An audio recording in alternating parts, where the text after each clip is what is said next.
So I'm just giving you a quick introduction. So my name's Jenny. A few of you might know me as Nif on Instagram.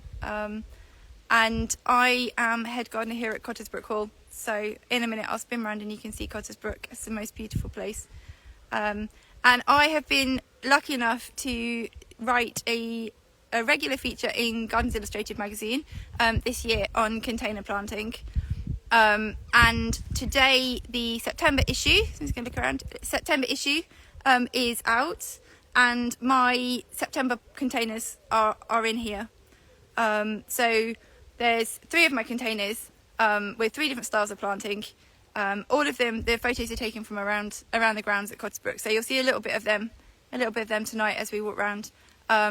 And today, whilst I don't have any of those containers for you to see, I thought we'd just walk around the pots that we have here anyway. They're a little bit different style to the ones in the magazine. So I'm just going to flick this round actually. So this is Cottesbrooke Hall. As you can see, it's very grand. So the containers that we plant have to be in keeping really. So I'm just gonna walk around the garden, looking at the containers we've got. I'm going to talk about some of the plants, and then zone in on some of the plants actually as well. And I'll try and answer some of your questions as we go if you've got any specific questions. But if not, you can just send some messages, and I'll try and get back to you, or you can send them via the link, the Gardens Illustrated link, or on my website, my Instagram, sorry. Or on the Cottesbrooke Estate Instagram as well. So all of you should go and follow Cottesbrooke Estate. So this is this wonderful view. Look, we've got these beautiful avenues. I can't help but show that.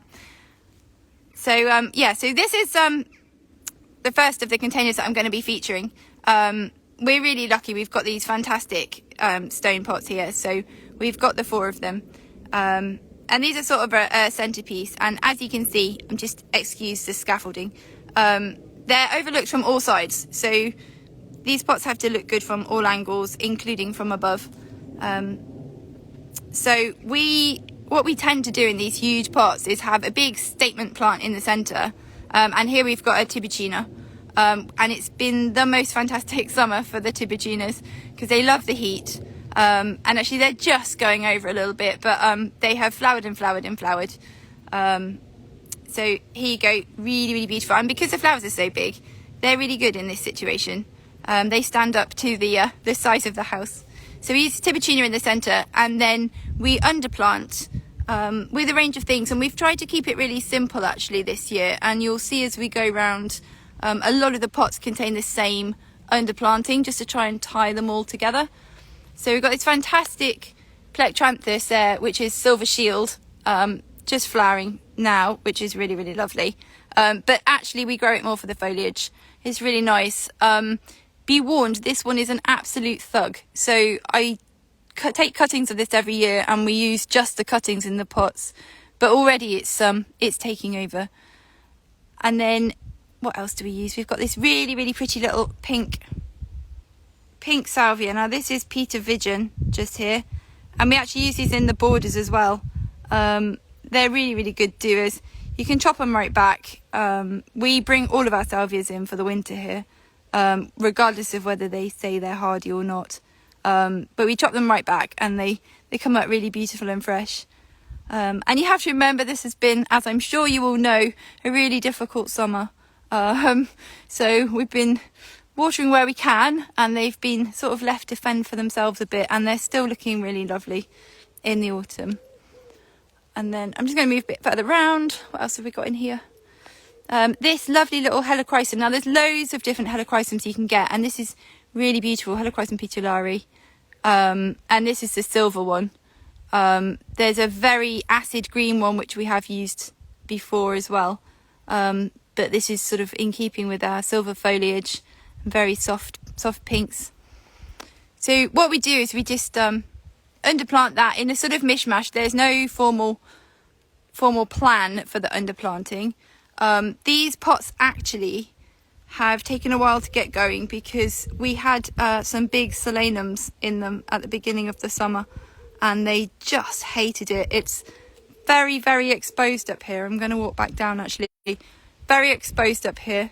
They get the wind and and it can be quite cutting actually, and they just didn't cope, so we had to empty them all and replant them sort of middle of the summer, which wasn't ideal, so the underplanting suffered a bit.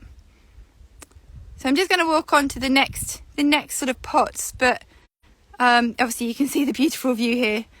Sorry if it's really bumpy. We've got our beautiful flagstones. And these pots, so there's 12 of them in total around the forecourt, which is where I just was. Stone pots, all the same, and we just have Agapanthus in all of them. And we don't know which variety this is, but they have been at Cottesbrooke since the estate was bought by the family. And we divide them every 3 years and pot them up. And it's just a sneaky tip here, because these aren't hardy, so these have to come in the winter. But we've got these beautiful stone pots, and these Agapanthus are actually in plastic pots, so we can just pull them out and pop them into the polytunnel for the winter. And what I would say, huge plastic pots, they're actually really heavy. We just drilled some holes in the rim and looped some nice nylon blue rope through on each side. It gives you a little handle to drag them out. What you can do is have a matching plastic pot with something else in it for the winter, and you just leave them in. And it just makes it an awful lot easier. So this is a bit of a nightmare job actually, getting these Agapanthus to the polytunnel and back again. So this is a bit more of the view. It's such a beautiful evening. You're so lucky. It has not been like this all day, I promise you. So I will scan around so you can see a bit of where I work. A little piece of heaven actually. It's a bit sunny. Got some really nice established magnolias there. As I walk past the house. It's Cottesbrooke Hall in all its finery. So the garden in total is about 15 acres in total. So hats off to the boys, especially Nick and Paul. They work their socks off here. So lovely. Annabelle's there, peeking over the box. And some lime trees. It really looks like autumn today. Leaves are falling, which is actually quite nice, and it's really beautiful light. So yeah, the next two pots that we've got, these urns on a plinth.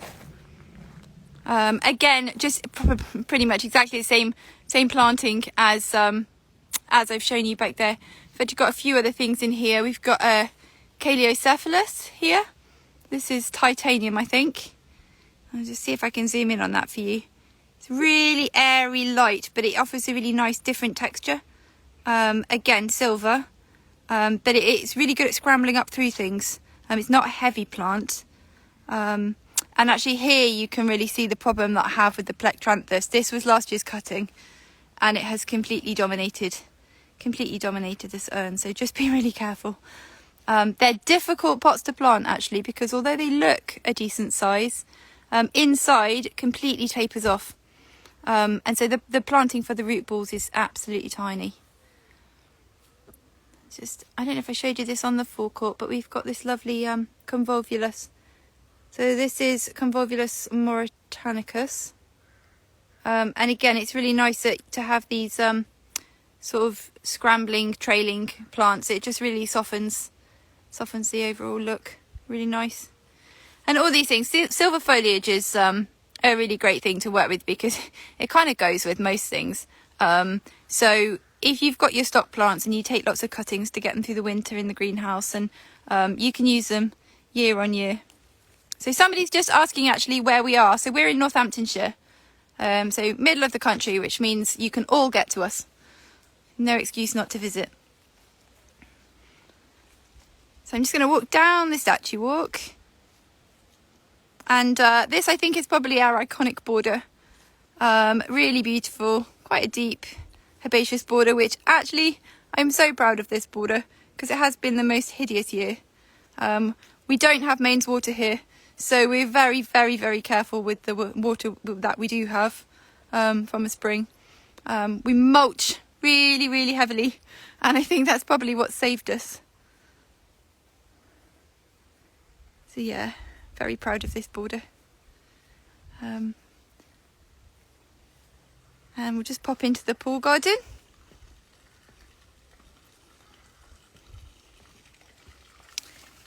Here we go, into the pool garden. So with the fish pond in the middle, I hope that water noise isn't too intrusive.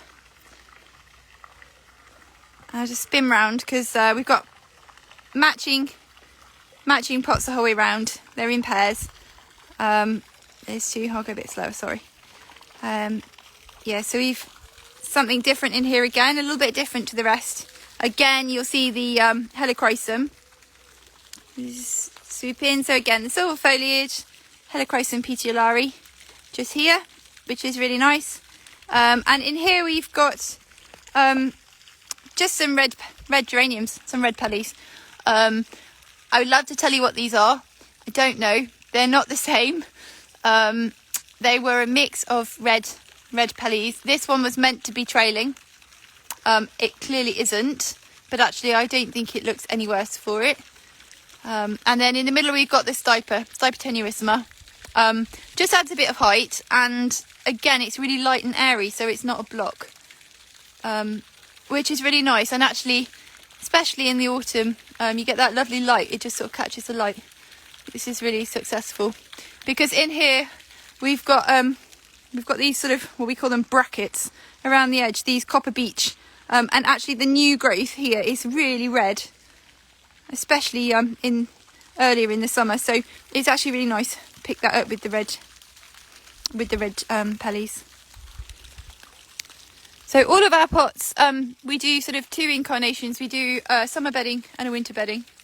So at the end of the summer, we'll take these out, cut them back, take cuttings. I sort of tend not to keep plants longer than certainly 2 years, just because the root ball space is so tiny that you can't fit it in. Yeah, somebody's saying, where are we again? It's Cottesbrooke Estate. Cottesbrooke Estate, we're in Northamptonshire. And we do open through the summer months once one afternoon. So go and check out our website. And I would love to see you all. Again, just a pair of, we've got these are butylons. I think this is nabob.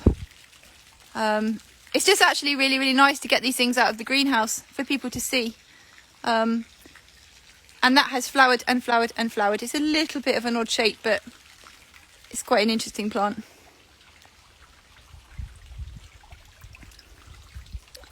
So now I'm just going to pop into, we call this pine court, this huge pine tree on the left hand side.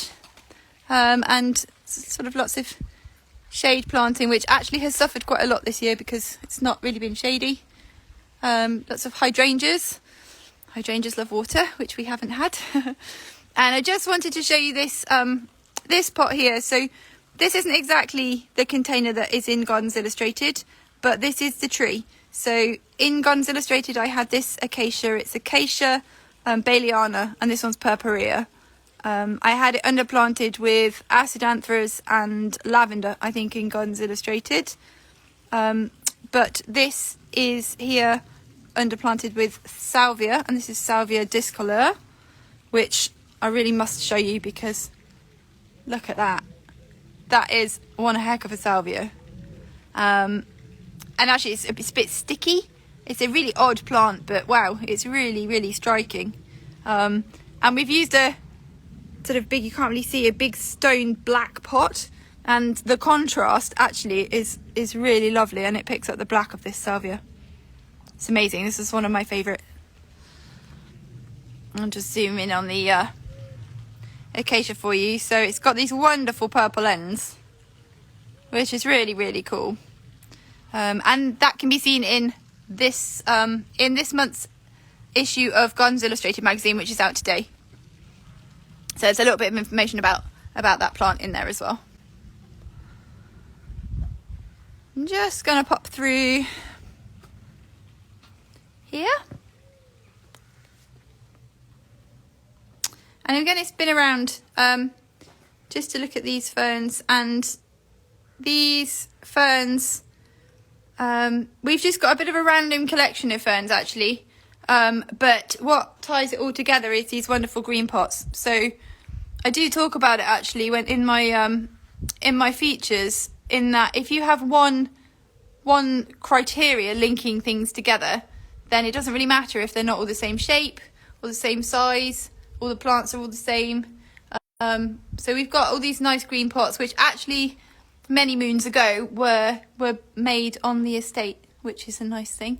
And in here, yeah, in this little shade area, we've just got ferns, but you could do it with anything. You could have a collection of any plants. You just need something to link them all together. So we've got a few over here as well,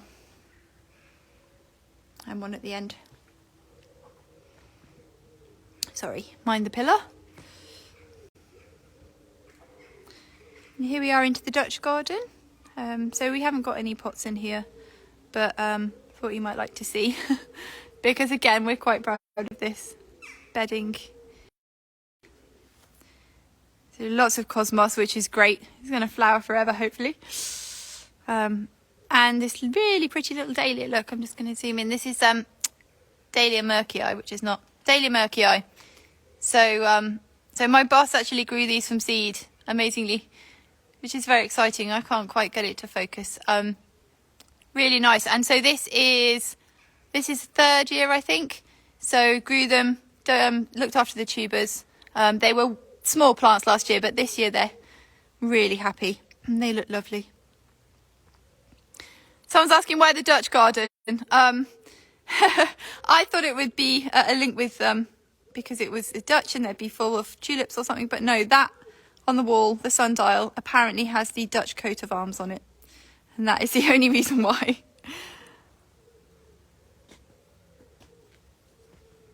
Right, into the laundry yard. So this, when you will come and visit, is where you'll have tea and cake. But we've got these really cool salvias as we just enter, so there's a pair of them, but if I zoom in, look at that, they've got furry buds. So this is Salvia oxyphora, and this it goes into the greenhouse in the winter, but it flowers in there all winter. It honestly has not stopped flowering. So that is that's our tea room just there. It's the hub of the garden. And we've got these 4 stone pots. Now I'm just going to whiz around because there's 2 there, as you can see, and then we've got matching ones on this side, but we have actually lost one of the anisodontas, which is really sad. So they're not quite symmetrical at the moment, but they were. It's actually quite difficult because this side is in the shade, the other side is in the sun. So trying to find something that does well in everything has been quite tricky. But this is an anisodonta, Anisodonta El Royo. Look at that, it's sort of a mallow type flower.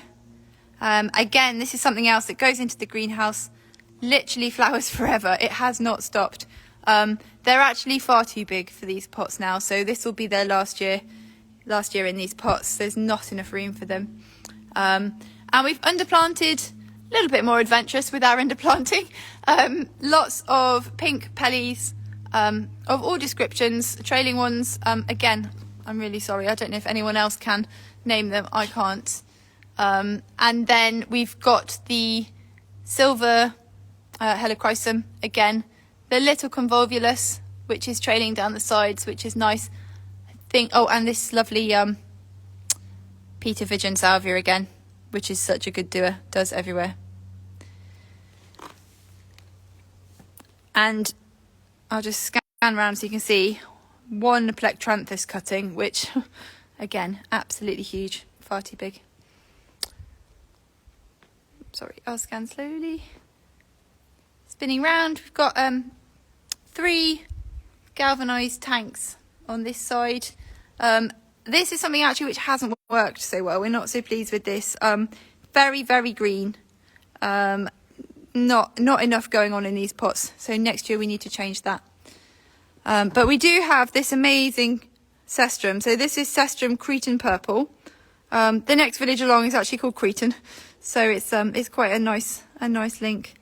But this is really happy actually this year. It's flowering well, but it's not a bright purple. It's quite a dusky purple. Not quite enough going on. And then underplanted with exactly the same. In fact, I did see something earlier I just wanted to point out. There's this little plant in here. So this is actually in here as well, but it's clearly been swamped. So this is Scaviola. And this was sent as topaz pink, but as you can see, that really isn't topaz pink. So again, I can't tell you what that is. Topaz pink is very pretty. That also is quite pretty, and it looks like the flower is damaged, but it's not. It just is actually sort of a half a flower. If you see them, that is what they are. So that's a really lovely thing, and actually something that I definitely will put more of in the future and give it a bit more room to breathe.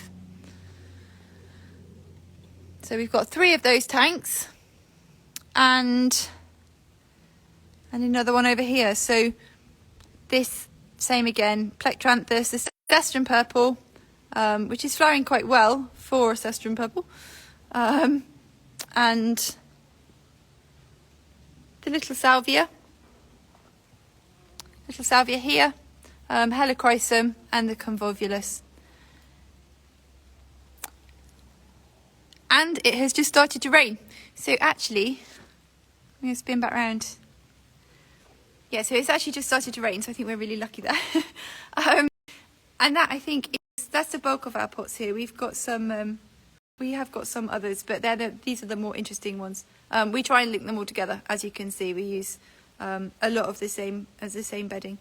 But I hope it's giving you some ideas. Obviously, this is on a huge scale, but you could do those on any scale you wanted. And I think just to say that this is out today. So Gardens Illustrated magazine, September issue, is on all your newsstands today. In here there's an offer on. There's a really good offer if you want to subscribe. You get a Milwaukee bundle. Definitely worth looking at if you're a Milwaukee fan. So look that up. My container pots for September are in here. So there's one with lots of dahlias. There's the one with the acacia. And there's a really nice woodland planting one actually, so for shade, which is a bit different. So that's that. And yeah, thank you for tagging along on my first ever Instagram live, possibly my last actually. It's quite stressful. Thank you all for following me. If you have any questions, you can obviously send them to Gardens Illustrated, and the link is in the bio, or you can send them to me. And please all follow Cottesbrooke Estate and visit us. We're open till the end of September, so it'll be really nice to see as many of you who can come as possible. So thank you.